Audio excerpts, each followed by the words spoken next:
KN Nehru அவர்களது குடும்பம் பார்த்தீங்கன்னா பேசிக்கலாகவே ஒரு வெல் டு டூ ஃபேமிலி. ஒரு ராமஜெயம், ஆந்திராவில் கல்குவாரி, இந்தோனேஷியாவில் சுரங்கங்கள், மைனிங். இந்த சசிகலா ஜெயலலிதா டீமில் இருந்து நிறைய நில பிரச்சனையெல்லாம் வரும்போது இவர் உள்ள தலையிட்டு கட்ட பஞ்சாயத்து பண்ணுறதெல்லாம் உண்டு. நாங்கள் தான் தமிழ்நாட்டுக்கே முதலமைச்சராக இருக்கோம், நாங்கள் செய்கிற வேலையவே தடுக்கிற அளவுக்கு நீ பெரிய ஆளா அப்படின்னு ஒரு எரிச்சல் வரும்ல. திருச்சியை பொறுத்தவரை அவங்க கோட்டை மாதிரி வச்சிரு, மாநாடுனா கேஎன் நேரு போடுற மாநாடு மாதிரி வேறு யாரும் போட முடியாது அப்படின்னா அதுக்கு முக்கிய காரணம் இவர் தான். இன்னும் சொல்லப்போனால் கேஎன் நேருவை தாண்டி லோக்கல் பாலிடிக்ஸ் வந்து அங்கே யாருமே பண்ண முடியாது. அரசியல் கொலை தான். அந்த கொலை வந்து சசிகலா அவர்களின் ஆசீர்வாதத்தால் நடைபெற்றது. இல்லை நாங்கள் செய்கிறோன்னா செய்யுங்க அப்படின்ற மாதிரி அவங்களோட வழிகாட்டுதல் கூட இருந்திருக்கலாம் அப்படின்னு பேசப்படுது. ஆனால் இன்றைக்கி வர அதெல்லாம் அதுக்கான எந்த ஆதாரமும் கிடையாது. மரணம் மற்றும் துர்மரணம். அது வந்து ஒரு சிலர் பேட்மிண்டன் விளையாட போகும்போது வெட்டிட்டாங்க அப்படின்றாங்க. அப்படி இருக்க வாய்ப்பு இல்லை. கருப்பை புற்றுநோய் குறித்த சந்தேகங்களுக்கான தங்கம் ஹோப்பை இலவசமாய் அணுகுங்கள்.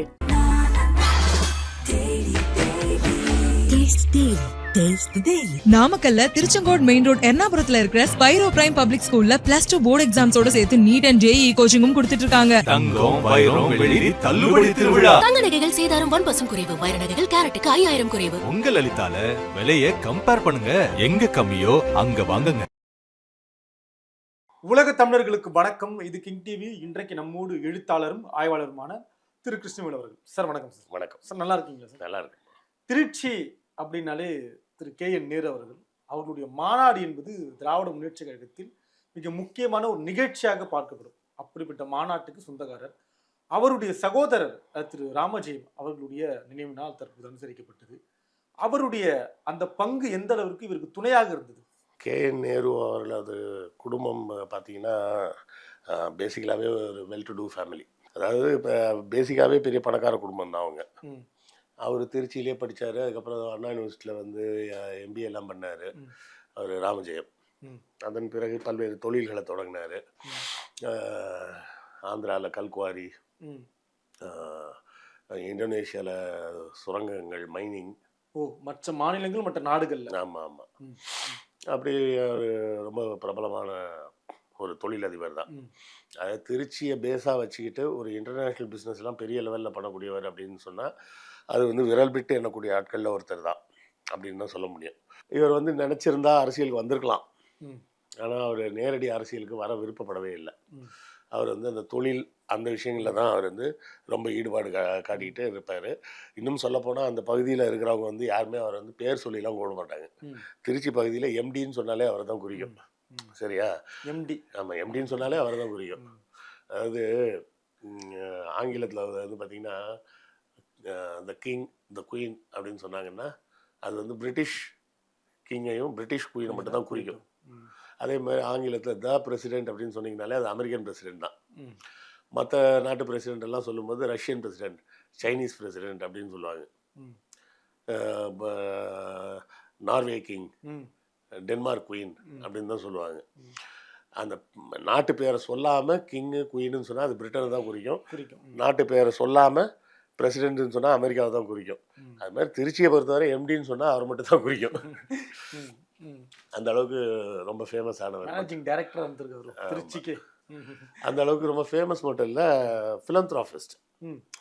அதாவது மக்களுக்கு உதவி செய்கிறது அப்படின்ற விஷயத்தில் வந்து தேவையானவர்கள் யார் போய் அப்ரோச் பண்ணாலும் இல்லை அப்படின்னு சொன்னதே கிடையாது அப்படின்னு சொல்லுவாங்க. அதுலேயும் குறிப்பாக கல்வி சம்மந்தப்பட்ட உதவின்னு யார் போய் கேட்டாலும் மறுபேச்சு பேசாமல் அதுக்கு உண்டான வேலைகளை உடனே செஞ்சு கொடுத்துருவாரு அப்படின்னு சொல்லுவாங்க. எனக்கு வந்து எப்போதுமே ஒரு கனவு உண்டு. என்னென்னா ஒரு யூனிவர்சிட்டி மாதிரி ஒன்று இருக்கணும். அந்த யூனிவர்சிட்டியில் பார்த்தீங்கன்னா ப்ரீகேஜியில் போய் ஜாயின் பண்ணிட்டீங்கன்னா பிஹெச்டி முடிக்கிற வரை வெளியே வர வேண்டிய அவசியம் இருக்கக்கூடாது. அப்படி ஒரு கல்வி நிலையம் இருக்கணும். ஒருத்தர் வந்து ஒரு பிள்ளைய கொண்டு போய் ப்ரீகேஜியில் அங்கே சேர்க்குறான்னா குழந்தையா. ஆமாம், அங்கேயே ப்ரீகேஜி முடித்து எல்கேஜி முடித்து 10ஆம் கிளாஸ் 12ஆம் கிளாஸ்லாம் முடித்து காலேஜ் போய் டிகிரி முடித்து பிஜி முடித்து அதுக்கப்புறம் பிஹெச்டி பண்ணுறதா இருந்தால் கூட அந்த கேம்பஸ்குள்ளேயே இருக்கணும். எல்லா ஃபெசிலிட்டியும். ஒரு குழந்தை ஆய்வாளராக மாறிடணும் ஒரு ஆமாம். கேம்பஸ்லேயே. அப்படி எனக்கு வந்து முன்னாடி ஒரு கனவு உண்டு. இன்னும் அந்த கனவு உண்டு. ஆனால் நம்மகிட்ட காசு தான் கிடையாது. வெற்றி பெற வாழ்த்துக்கள் சார். ஆனால் அவர் அதை செஞ்சு காமிச்சிருக்கிறார். ஓஹோ. திருச்சியில் கேர் காலேஜ்னு ஒன்று இருக்குது. ம். அங்கே வந்து உள்ளே போனீங்கன்னா ஸ்கூல்ல இருந்து காலேஜ் பிஹெச்டி வரை அங்கேயே பண்ணலாம். ம். ஆனால் அங்கே வந்து மெடிக்கல் கிடையாதுன்னு நினைக்கிறேன். இதெல்லாம் இருக்குது, இன்ஜினியரிங்லாம் இருக்குது. ம். அதை வந்து செஞ்சு காமிச்சவர். ஸோ இது போல் பல்வேறு விஷயங்கள். கொஞ்ச காலத்துக்கு பிறகு வந்து அவங்க அண்ணன் வந்து மந்திரி ஆனதுக்கப்புறம் அவர் இந்த வெளிநாட்டு பயணங்கள், வெளி மாநில தொழில்கள் இதெல்லாம் வந்து அவங்களோட மேனேஜர்ஸ்டே விட்டுட்டு அவர் இங்கே திருச்சிக்கே வந்துட்டார். சொந்த ஊரான திருச்சி. அதுக்கு முன்னாடிலாம் ஃபுல்லாக எப்போவுமே ட்ராவலில் தான் இருப்பார். ம். மாதத்தில் ஒரு 10 நாள் திருச்சியில் இருப்பார். மீதி நாள் பூரா ம். வேறு வேறு மாநிலங்கள், வேறு வேறு இடங்கள்னு போய் அந்த பிஸ்னஸை பார்க்குறது மட்டும்தான். ஓ. அதில் அந்த விஷயத்தில் அவர் ரொம்ப தெளிவாக இருந்தார். ம். எதை செஞ்சாலும் அந்த வேலையை தெளிவாக செய்வார். ம். ஆனால் அதே நேரத்தில் இந்த கஷ்டப்படுறவங்களுக்கு ஹெல்ப் பண்ணுறது அப்படின்ற விஷயத்தையும் அவர் வந்து விட்டு கொடுத்ததில்லை. ம். அது எந்த வகையான உதவியாக இருந்தாலும் சரி. திடீர்னு போய் ஒரு கோயில், எங்கள் கோயிலில் கும்பாபிஷேகம் வச்சுருக்கோம், நன்கொடை கொடுங்கன்னு கேட்டாலும் அதுக்கும் கொடுப்பார். ம். எங்கள் சர்ச்சு கொஞ்சம் ரிப்பேராக இருக்குது, அதை கொஞ்சம் ரிப்பேர் பண்ணணும்னு போய் கேட்டால் அதுக்கும் கொடுப்பார். ம். மதங்களை தாண்டி எல்லாருக்குமே உதவி செய்வார் அப்படின்னு அறியப்பட்டவர். இறை நம்பிக்கையாளர் தான் இல்லையா? இறை நம்பிக்கை இருக்கணும்னு அவசியம் கிடையாது. ம். பொதுவில் எப்படி இருந்தாருன்னா கட்சிக்கு ரொம்ப விசுவாசமாக தான் இருந்தார். ம். கட்சியில் எந்த பதவியிலையும் அவர் வந்து உட்கார்ந்ததே கிடையாது. ம். இத்தனைக்கும் அவரது அண்ணனும் அரசியலில் மிகப்பெரிய ஆளுமை, ம். அவரது மச்சானும் அரசியலில் மிகப்பெரிய ஆளுமை. ம். அவர் மச்சான் வந்து குமரேசன்னு சொன்னால் யாருக்கும் தெரியாது, ம். நெப்போலியன்னு சொன்னால் எல்லாருக்கும் தெரியும். ம். ம். இன்னும் சொல்லப்போனால் நெப்போலியன் வந்து கம்பெனி ஆரம்பிக்கணும் அப்படின்னு சொல்லி முடிவு பண்ணதுக்கு காரணமே இவர் தான். ஓ. ம். ம். இப்போவும் சென்னையில் பார்த்தீங்கன்னா சிஎஸ்எஸ்னு ஒரு கால் சென்டர் ஒன்று இருக்குது, ஒரு பிபிஓ ஆஃபீஸு. ம். அந்த சிஎஸ்எஸ் ஆஃபீஸ் வந்து நெப்போலியனோடது. நாங்கள் கிட்டத்தட்ட 400 பேருக்கு மேலே வேலை பார்க்குறாங்க. எங்கள் டி நகரில் தான் ஆஃபீஸு. ம். சரிங்களா? அது அந்த ஆஃபீஸில் இருக்கிறவங்களுக்கே நிறைய பேருக்கு தெரியாது அது நெப்போலியனோடதுன்னு. சுமார் 400க்கும் மேற்பட்டவர்கள் வேலை பார்க்குறாங்க. அவர் அந்த கம்பெனி ஆரம்பிக்கணுன்ற ஐடியா கொடுத்ததே இவர் தான். இவர் தான். ம். ம். பிற்காலத்தில் இதான் பிஸ்னஸ்ஸு. இப்போ இல்லை நான் சொல்கிறது, ம். ஒரு 10 வருஷத்துக்கு முன்னாடி. ம். இப்போ அந்த கம்பெனியே மோர் தேன் 10-15 இயர்ஸ் ஓல்டு. ம். அப்போவே இவர் தான் ஐடியா கொடுத்து இந்த மாதிரி பிபிஓ தான் இனிமேல் நிறைய வரப்போகுது, ம். நீ நேரடியாக உட்காந்து இப்போ கண்காணிக்க வேண்டிய அவசியம் இல்லாத பிஸ்னஸ்ஸு, இதை ஒன்று பண்ணுங்க அப்படின்னு சொல்லி ஐடியா கொடுத்து அதுக்கப்புறம் தான் நெப்போலியன் ஆரம்பித்தது. அப்புறம் அவர் மகனுக்கு உடல்நலம் பிரச்சனை அது இதுன்னு சொல்லி அவர் வெளிநாடுகளுக்கு அமெரிக்கா போயிட்டார். முக்கியமான காரணம் என்னென்னா அந்த அந்த உடல்நிலை குறைபாடோடு இருக்கிற ஒரு பையனை வந்து கொஞ்சம் ஃப்ரீயாக வெளியே கூட்டு போகிறதுக்கெல்லாம் இங்கே முடியாது அவரால். ம். இவர் வெளியே போனார்னா நான் நெப்போலியன் வந்தேன், நெப்போலியன் எல்லாம் பின்னாடி வந்து நிற்பாங்க. ம். அப்போ அவரை அதிகம் தெரியாத பகுதிக்கு போயிட்டோம்னா கொஞ்சம் ஃப்ரீயாக இருக்கும் அப்படின்னு சொல்லி தான் அவர் அமெரிக்கா போயிட்டார். இல்லைன்னா சொல்லப்போனால் அவரும் இந்த கம்பெனி ஆரம்பிக்கிறதுக்கு இவர் ஒரு முக்கிய காரணம் அப்படின்னு சொல்ல கேள்விப்பட்டிருக்கேன். ம். இதெல்லாம் இருந்தாலும் ஒரு சில விஷயங்களில் வந்து அவர் வந்து தன்னை அறியாமலேயே மற்றவங்கள டிஸ்டர்ப் பண்ணியிருப்பார். ம். அது தெரிஞ்சு நம்ம டிஸ்டர்ப் பண்ணுறது ஒன்று. ம். இப்போ நீ உன்னை வந்து கடுப்பேற்றணும் அப்படின்னு சொல்லிட்டு நீ வந்து வணக்கம் சார்னு சொல்ல வரும்போதே நம்ம இப்படி மூஞ்சி திருப்பிக்கலாம். ம். அது வேணும்னு வெறுப்பேற்றுறது. ம். சில விஷயங்கள் என்னை அறியாமலே நான் வேறு யாரையாவது காயப்படுத்தியிருப்பேன் என்னுடைய நடவடிக்கையில். ம். அது மாதிரியும் நடந்திருக்கு. ம். ஒரு முறை கலைஞர் வந்து அங்கே ஏதோ ஒரு விஷயத்தை திறந்து வைக்கிறதுக்காக வர்றாரு. வரும்போது இவர் வந்து கத்திரிக்கோல் கொடுக்குறாரு. திரு ராமஜெயம் அவர்கள். ஆமாம், ம். ம். அவரோட பில்டிங் தான், திறந்து வைக்கிறதுக்காக கத்திரிக்கோல் கொடுக்கறதுக்காக தட்டில் எடுத்து நீட்டுறாரு. ம். கலைஞர் பார்த்துட்டு என்னையாது அப்படின்றாரு. என்னது? தங்க கத்திரிக்கோல். ம். கத்திரிக்கோலை முழுசாக தங்கத்தில் செஞ்சு கொண்டு வந்து வச்சு அதை கொடுத்து வெட்டிங்கன்னு இருக்கு. ம். இதெல்லாம் நீ வெட்டலாயா? நான்லாம் இதை வெட்டுற அளவுக்குலாம் வளரல, எனக்கு சும்மா பிளாஸ்டிக் கத்திரிக்கோல் கொடு அப்படின்னு சொல்லி கிண்டல் பண்ணாரு அப்படின்னு சொல்லுவாங்க. ம். ஸோ மேபி இந்த இடத்துல வந்து கலைஞருக்கு வந்து மனசு புண்பட்டுக்கலாம்ல. ஆமாம் சார், புரிஞ்சிக்க முடியுது. ம். ம். அதை அவர் வேணும்னு செய்யலை. செய்யலை. அவர் வந்து தலைவருக்கு வந்து ஒரு திறந்து வைக்கிறாருன்றப்ப அதுக்கு ஸ்பெஷலாக ஒரு கத்திரிக்கோல் செய்வோம் கொடுக்கணும். அப்படின்னு அவர் செஞ்சிருக்கலாம். தங்க வாள் கொடுக்குற மாதிரி தங்க கத்திரிக்கை. ஆனால் இவர் என்ன நினச்சிருந்துருக்கலாம், இது வந்து ஆடம்பரம் தேவையில்லை அப்படின்னு அவர் தலைவர் நினச்சிருந்துருக்கலாம். இது மாதிரி ஏதாவது விஷயங்களில் இவர் வந்து இது பண்ணி விட்டுருக்கலாம். அதே போல் பார்த்தீங்கன்னா இந்த காலையில் போய் டெய்லி பேட்மிண்டன் விளையாடுவாராம், ப்ராக்டிஸ் பண்ணுவாராம். அந்த பேட்மிண்டன் விளையாடும்போது அந்த காக்கு எங்கேயா போய் தூரமாக வந்துருச்சுன்னா கூட வந்திருக்கிற ஆளுங்களே யாரையா கூட்டு போய் எடுத்துட்டு வாயா அப்படின்பாரான். கூட வந்திருக்க ஆளுங்க யாராக இருப்பாங்கன்னா அவங்களே ஒரு பிஸ்னஸ் மேனாக இருப்பாங்க. இல்லைப்பா என் கூட ஒருத்தர் காலையில் வந்து பேட்மிண்டன் விளையாடுறாருன்னா அவர் யாராக இருப்பார்? எனக்கு சமமாக இருக்கக்கூடிய ஒருத்தராக தானே இருப்பார். அந்த மாதிரிலாம் கூட சில நேரங்களில் எரிச்சல் படுத்தியிருப்பார் அப்படின்னு சொல்லுவாங்க. இந்த சசிகலா ஜெயலலிதா டீமில் இருந்து நிறைய நில பிரச்சனையெல்லாம் வரும்போது இவர் உள்ள தலையிட்டு கட்ட பஞ்சாயத்து பண்ணுறதெல்லாம் உண்டு. அதாவது அவங்க லேண்ட் கிராபிங்னா இவர் வந்து அதை தடுக்கிறதுக்கு உண்டான வேலைகளில் ஈடுபட்டது. நேர்மறையான தடுக்கிறதா இல்லை இவரே? இல்லை, நேர்மறைன்றது நீங்கள் நிலத்தை இழக்கிறவனுக்கு அது நேர்மறை. ஜெயலலிதா சசிகலா போன்றவர்களுக்கு அது எப்படி தோணியிருக்கும்? என் அதிகாரத்தையே மீறி நீ வேலை செய்கிறியா அப்படின்னு தோணும்ல. நாங்கள் தான் தமிழ்நாட்டுக்கே முதலமைச்சராக இருக்கோம், நாங்கள் செய்கிற வேலையவே தடுக்கிற அளவுக்கு நீ பெரிய ஆளா அப்படின்னு ஒரு எரிச்சல் வரும்ல. அது ஒருத்தர் வந்து 100% எல்லாருக்கும் நல்லவனாவோ எல்லாருக்கும் கெட்டவனாவோ இருந்துட முடியாது. சரியா? 100% ஒருத்தர் எல்லாருக்குமே நல்லவன் அப்படின்னு ஒருத்தர் இருக்க முடியாது. 100% எல்லாருக்குமே கெட்டவனாகவும் ஒருத்தர் இருக்க முடியாது. ஏதோ ஒரு தரப்புக்கு ஆதரவாக இருக்கும். எங்கேயோ ஒரு சிலருக்கு நல்லவனாக இருப்பான், ஒரு சிலருக்கு கெட்டவங்களாக இருப்பான். அது அப்படி தான் எல்லாரோட லைஃப்பும் இருக்கும். அது அவங்கவுங்க பர்ஸ்பெக்டிவ் வச்சு தான் உண்டு. அதே போலவே இவரையும் மிக உயர்ந்த நல்ல மனிதராக மட்டுமே பார்க்கக்கூடியவர்களும் ஒரு பக்கம் இருந்தாங்க. இவர் ஒரு பெரிய இடைஞ்சலாக பார்க்கக்கூடியவர்களும் நிறைய பேர் இருந்தாங்க. இவங்க எல்லாரும் திருச்சியிலே இருந்தாங்களா, தமிழ்நாடு முழுக்க அப்படின்ற நபர்கள் இருந்தாங்க? இல்லை, தமிழ்நாடு பூராமே இருக்கும். அப்படிதான். ஆமாம். திருச்சியை பொறுத்தவரை அவங்க கோட்டை மாதிரி வச்சுருந்தாங்க. ஒரு மாநாடுனா KN நேரு போடுற மாநாடு மாதிரி வேறு யாரும் போட முடியாது அப்படின்னா அதுக்கு முக்கிய காரணம் இவர் தான். தங்க கத்திரிக்கோள் கொடுத்துட்டு எரிச்சல் படுத்திட்டாரு அப்படின்ற மாதிரிலாம் யாராவது பேசுவாங்க. ஆனால் நாளைக்கு ஒரு மாநாடு போடணும்னா அதுக்கு பணம் வேணும்னா உடனே அவர் தான் கூப்பிடுவாங்க, இவங்க தான் கொடுப்பாங்க. ஸோ இவர் வந்து தன் அண்ணனை தாண்டி வளரணும்னு இவர் ஆசைப்பட்டதே கிடையாது. அவங்க அதுக்கு முக்கிய காரணம் வந்து பல காலமாக அவங்க கூட்டு குடும்பமாகவே வாழ்ந்துட்டாங்க. அதனால் அண்ணனை மீறி நம்ம ஏன் பண்ணணும், அண்ணன் இருந்தால் என்ன நான் இருந்தேன் என்ன, ரெண்டும் ஒன்று தானே அப்படின்ற மாதிரி அவர் இருந்துட்டார். அதனால் அவர் அண்ணனும் வந்து வளருவதற்கு அவருக்கும் ஈஸியாக இருந்தது. இன்னும் சொல்லப்போனால் KN நேருவை தாண்டி லோக்கல் பாலிடிக்ஸ் வந்து அங்கே யாருமே பண்ண முடியாது. அந்த அளவுக்கு அவருக்கு செல்வாக்கு. அந்த செல்வாக்குக்கு இன்னும் இன்டைரக்டான காரணமும் ராமஜெயம் தான்.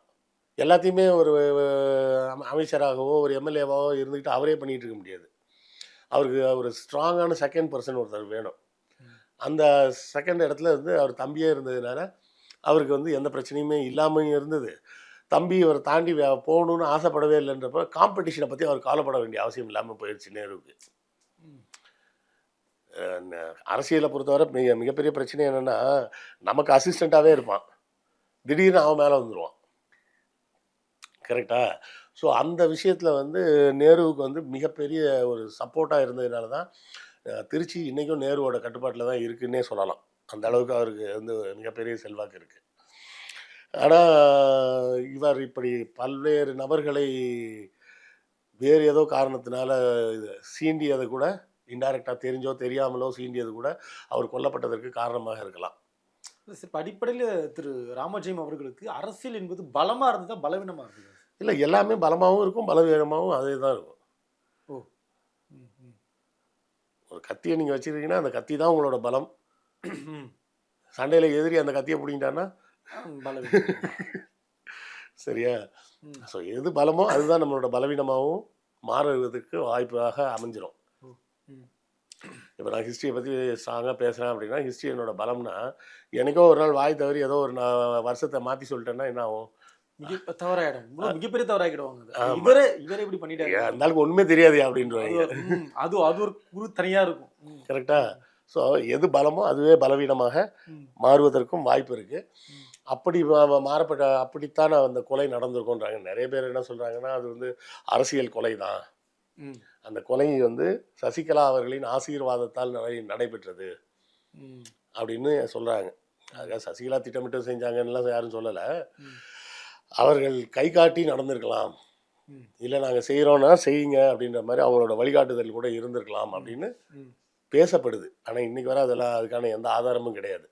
எதை வச்சு சொல்கிறாங்கன்னா, சசிகலா அப்போது ஜெயலலிதா கூட இல்லை, நடுவில் சசிகலாவை வெளியே அனுப்பிச்சிட்டாங்க. ஆமா, ஒரு முறை குடும்பத்தோட அனுப்பிட்டாங்க. ஆமாம். இந்த கொலைக்கு பிறகு சசிகலாவை மறுபடியும் சேர்த்துக்கிட்டாங்க. அதை மட்டும் வச்சுக்கிட்டு இப்படி ஒரு வெர்ஷன் சொல்லப்படுது. அது எந்த அளவுக்கு உண்மைன்னு போலீஸை தான் உறுதி பண்ணணும். போலீஸ் அது மாதிரிலாம் எதுவுமே உறுதி பண்ணலை. இன்றைக்கி வர அது யார் கொன்றார்கள்னு இன்றைக்கும் கண்டுபிடிக்கப்படவே இல்லை. அவர் வாழ்ந்த காலத்திலே பார்த்தீங்கன்னா அவர் மீது இன்னொரு கொலை வழக்கு, ஒரு திருச்சியில் ஒரு இரட்டை கொலை வழக்கு, அந்த கொலை வழக்கு இவர் மேலே தான் இதாக இருந்தது. அவர் இறந்த பிறகு தான் அது அவர் பண்ணலை குற்றமற்றவர்ன்றது அப்படின்றது வெளியே வருது. சாமி கண்ணா அவர் தான் பண்ணியிருந்தாரு அப்படின்னா அதுக்கு அப்புறம் தான் தெரிய வருது. ஸோ ஒரு அரசியல் பின்புலம், பணபலம் எல்லாமே இருக்கும்போது 2 விதமான ஷேடும் வரும். அது வன்முறைகளுக்கும் இவங்க தான் காரணன்ற மாதிரியும் ஷேடு வரத்தான் செய்யும். அது அந்த அளவுக்கு அவ்வளோ பெரிய பணபலம் வைத்திருப்பவர்கள் நேரடியாலாம் போய் இறங்க மாட்டாங்க. அவங்களுக்கு தேவையும் கிடையாது. உங்களுக்கு அல்டிமேட் என்ன வேணும்னா பணமும் பவரும் தான் வேணும். பணமும் பவரும் இருந்ததுன்னா அப்புறம் மற்ற பற்றிலாம் எதை பற்றியுமே கவலைப்பட மாட்டாங்க. பணம் கூட கிடையாது, பவர் தான் மெயின். ஆனால் அதிகாரத்தை தக்க வைக்க போராட வேண்டிய கட்டம் இருக்கும் சார். அது அரசியல்மா, அது அரசியல். எனக்கு ஒரு பதவி கொடுக்குறாங்கன்னா அந்த பதவியை நாம் காப்பாற்றி கொள்வதற்கு என்னெல்லாம் செய்யணும்? என் காம்படிட்டரை விட நான் பெஸ்ட்டுன்னு காட்டணும்.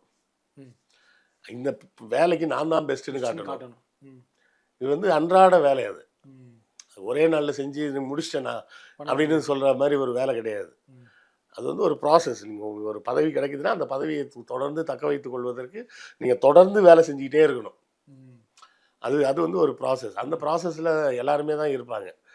ஒவ்வொருத்தருக்கும் ஒரு ஆம்பிஷன் இருக்கும். அந்த ஒரு சிலர் ஒரு குறிப்பிட்ட லெவலோட ஆம்பிஷனை நிப்பாட்டிப்பாங்க. இதை தாண்டிலாம் நமக்கு ஒன்றும் வேணாம், இந்த இடத்த மெயின்டைன் பண்ணாலே போதும், நம்ம உயிரை நமக்கு தெரியும் அப்படின்ற அப்படி இல்லை. அந்த இடம் நமக்கு வேண்டாம்.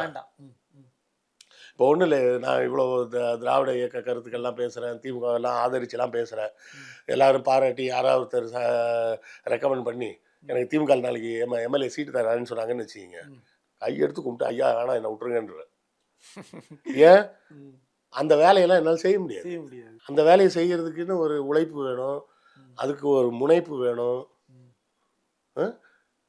அதாவது ஒரு நாளைக்கு 2 இடத்துக்கு ட்ராவல் பண்ணுவோம், அதை தாண்டி ட்ராவல் பண்ண மாட்டேன்னு இப்படி புரிஞ்சுக்கிங்க. இதே நான் ஒரு எம்எல்ஏனா ஒரு நாளைக்கு 15 இடத்துக்கு போகணும், தொகுதி முழுக்க பயணம் பண்ணணும். இல்லை டெய்லி ஒரு 15 இடத்துக்கு எங்கேயாவது போய் என்ன பிரச்சனைன்றது பார்க்கணும், கேட்கணும். குறிப்பாக பல திருமண நிகழ்ச்சிலாம் ஒரு பக்கம் வரும். ஆமாம். இதே மந்திரியாக இருந்தால் ஒரு நாளைக்கு 25 இடத்துக்கு போகணும். முதலமைச்சராக இருந்தால் ஒரு நாளைக்கு 100 இடத்துக்கு போகணும். ஒரு நாளைக்கு 100 பேரை மீட் பண்ணணும். 100 பேரை டெய்லி பார்த்து கை கொடுக்கணும்னு சொன்னால் என்ன யோசிச்சு பாருங்க. நீங்கள் வேறு ஒன்றுமே பேசணும், 100 பேரை பார்த்து கை கொடுக்கணும், அன்னு சிரிச்சு ஒரு செல்ஃபி கொடுக்கணும். இது பேசிக்கான வேலை. இதை தாண்டி வேறு வேலைகள்லாம் இருக்குது. கரெக்ட். புரியுதா? எந்த வேலையை நம்மளால் செய்ய முடியும் அப்படின்னு ஒன்று இருக்குல்ல, அதை ஸ்டாலின் அவர்களால் செய்ய முடியுதுன்னா அவர் 50 வருஷமாக அந்த வேலையை செஞ்சிட்டு இருக்காரு. புரியுதா? உதயநிதி இப்போ செஞ்சுட்டு இருக்கிறாருன்னா இந்த வேலையை அவர் 10 வருஷமாக செஞ்சிட்டு இருக்காரு. அதுக்கு ப்ராக்டிஸ் ஆகணும். புரியுதா? இப்போ இவர் ராமஜெயம் காலையில் போய் பேட்மிண்டன் விளையாட போவாருன்றாங்க. அரசியலுக்கு வந்தால் போய் பேட்மிண்டன்லாம் விளையாட முடியுமா? முடியாது, நேரம் இருக்காது. கலைஞர் வாக்கிங் போவார். ஆனால் வாக்கிங் போகும்போதே கூட 2 பேர் வருவாங்க. அவங்க கூட அன்றைக்கி என்ன வேலைன்னு எல்லாம் பேசிக்கிட்டே தான் வாக்கிங் போக முடியும். அதுவும் அறிவாலயத்தில் போகணும், விடியறதுக்கு முன்னாடி. ஆமாம். அவர் பார்த்தீங்கன்னா ராத்திரி 1 மணிக்கு மேலே தான் படுப்பாராம். 4:30 மணிக்கு எந்திரிச்சிருவார். 4:30 மணிக்கு எந்திரிச்சு அன்றைக்கி வந்த எல்லா பேப்பரையும் வாங்கிட்டு வர சொல்லி எல்லாத்தையும் படித்து முடிச்சு அதுக்கு எல்லாத்துக்கும் குறிப்பு எழுதி கொடுத்துருவாராம். உடனே அந்த குறிப்புகள்லாம் அந்தந்த மாவட்ட செயலாளருக்கு ஃபோன் பண்ணி சொல்லிவிடுவாங்க, இந்த உங்கள் மாவட்டத்தில் இந்த பிரச்சனை பேப்பரில் வந்திருக்கு, தலைவர் என்ன இந்த விஷயம் கேட்டிருக்காரு அப்படின்னு. சில இடங்களுக்கு இவரே ஃபோன் அடிச்சிருவார் இல்லையா? அது ரொம்ப அர்ஜென்ட்டுனா இவரே நேராகவே ஃபோனை சொல்லுவார். அது உண்மை தானே சார்? அந்த மாதிரி பழக்கம் உண்டா அவருக்கு அது டெய்லி வேலை. அது ஒரு மனுஷன் யோசிச்சு பாருங்க. நம்மளாம் சொல்லிட்டு இருக்கோம் கலைஞர்லாம் ஒரு ஆளா அப்படின்லாம் பேசுகிறவன்லாம் இருக்கான். காலையில் 4:30 மணிலேருந்து ராத்திரி 1:30 மணி வரை ஒருத்தன் வேலை பார்க்க முடியுமா? நம்மளால் சில நாள் போர் அடிக்குதுன்னு ஒரு நாள் வீடியோ போடாமல் விட்டுருவோம். அவர் நடமாடிக்கிட்டு இருக்கிற வர கடைசி வர டெய்லி முரசொலியில் உடன்பிறப்பே அப்படின்னு கடிதம் டெய்லி எழுதினார்ல. அவர் லெட்டர் போட்டார், நம்ம வீடியோ போடுறோம், அவ்வளோதான் வித்தியாசம். அவர் இன்னும் கொஞ்சம் ஆரோக்கியமாக இருந்தால் இன்றைக்கி அவர் தான் ஃபஸ்ட்டு ரீல்ஸ் போடுவார். அவர் தான் ஃபஸ்ட்டு ரீல்ஸ் போட்டிருப்பாரு. அப்படி தான் ராமஜெயமும் அண்ணன் இருந்தால் போதும், அவர் பார்த்துக்கிட்டோம் அந்த வேலையெல்லாம், நம்மளால் என்ன முடியுமோ அதை மட்டும் செஞ்சுப்போம் அப்படின்னு ஒதுங்கி இருந்தவர்.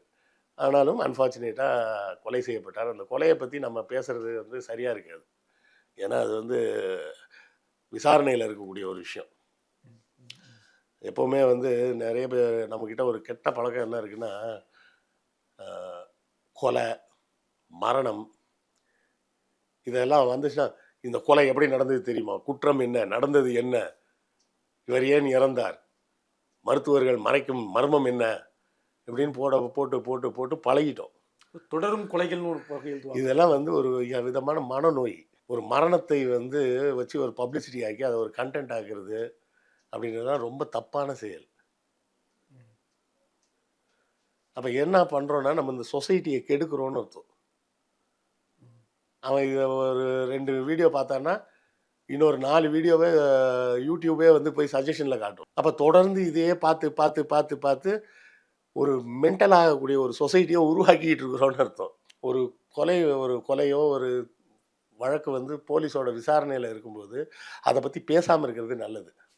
ஏன் தெரியுமா, காவல்துறையோட விசாரணைக்கு அது இடைஞ்சலாக இருக்கும். காவல்துறையோட இடைஞ்சலுக்கு விசாரணைக்கு அது ஒரு இடைஞ்சலாக மாறிடும்.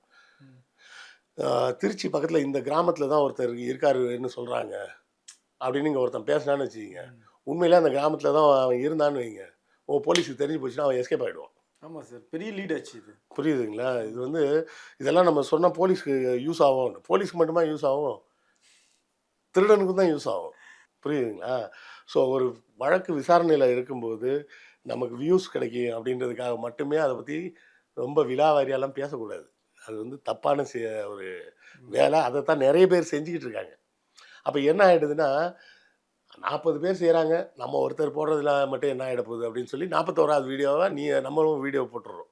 இது நான் வந்து உங்களையோ யாரையோ குறை சொல்ல, என்னையும் சேர்த்தே தான் சொல்கிறேன்.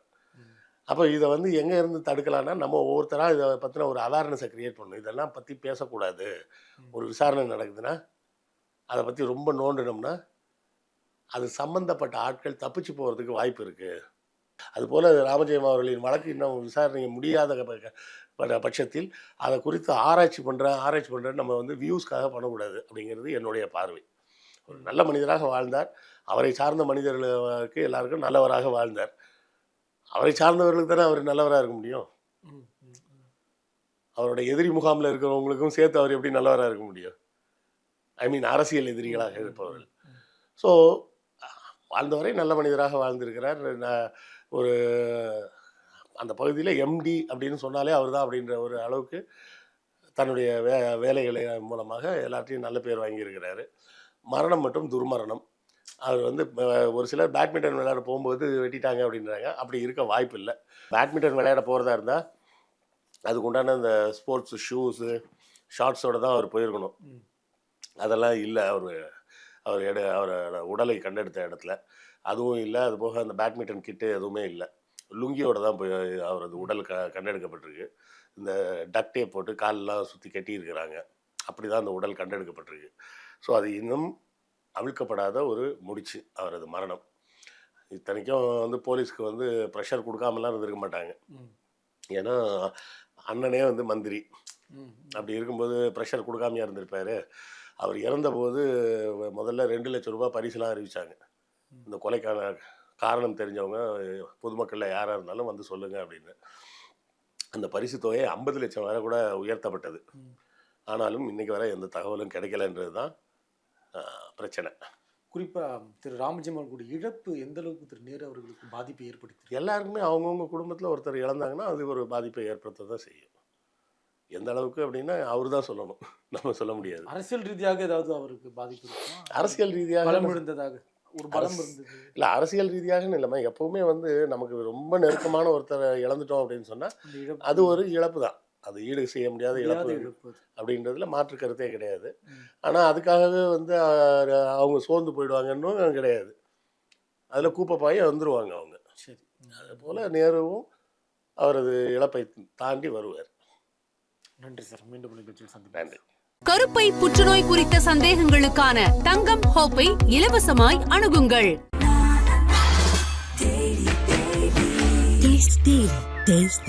நாமக்கல்ல திருச்செங்கோடு மெயின் ரோட் எர்ணாபுரத்துல இருக்கிற ஸ்பைரோ பிரைம் பப்ளிக் ஸ்கூல்ல +2 போர்டு எக்ஸாம்ஸோட சேர்த்து நீட் அண்ட் JEE கோச்சிங்கும் கொடுத்துட்டு இருக்காங்க. தங்கம் வைரம் வெள்ளி தள்ளுபடி திருவிழா. தங்க நகைகள் சேதாரம் 1% குறைவு. வைர நகைகள் கேரட்டுக்கு 5000 குறைவு. உங்க லலிதால விலைய கம்பேர் பண்ணுங்க.